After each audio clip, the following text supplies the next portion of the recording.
Arestado ang isang 43 anyos na lalaki mula sa San Roque, Legazpi City matapos na makorner sa Sitio Bangkoro, Barangay Daiquitin, Buenavista, Marinduque, bandang alas 2:30 ng hapon kahapon. Hinuli ang suspect dahil sa dalawang kaso ng frustrated murder dahil sa pagkakasangkot nito sa rambulan sa lungsod ng Legazpi taong 2022 na ikinasugat ng dalawang individual. Ayon sa tagapagsalita ng Legazpi City Police Station na si Police Executive Master Sergeant Carlos Panya, natunto ng suspect sa tulong ng Facebook post ng kamag-anak doon ng suspect. Dahil dito, agad na nagkasa ng operasyon ng otoridad na nauwi sa kanyang pagkakahuli. So ining 43 years old, taga-digdi siya sa San Roque. May kaso siyang 2 counts of frustrated murder.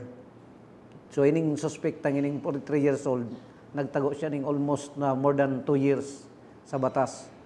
So nasusog siya kan sa tuyang mga warrant officer digdi na kuwata duman sa Sitio Bangkoro, Barangay Daiquitin, Buenavista, Marinduque. So tangon yan, dahil sa warrant of arrest na pinaluwas ni Judge Jose Camacho Iban, nasa kapot-pangunyan kan Marinduque Police Station in suspect.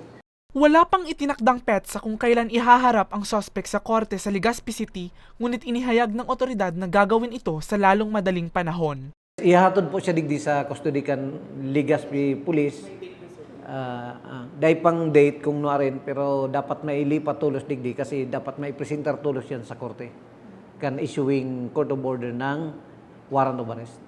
Pinaaalalahanan din ng pulisya ang publiko na makipagtulungan sa otoridad at gamitin ang makabagong teknolohiya upang mapadali ang paghahanap sa mga taong may pananagutan sa batas. Para sa mga balitang Tatak Bicol, Mel Moral.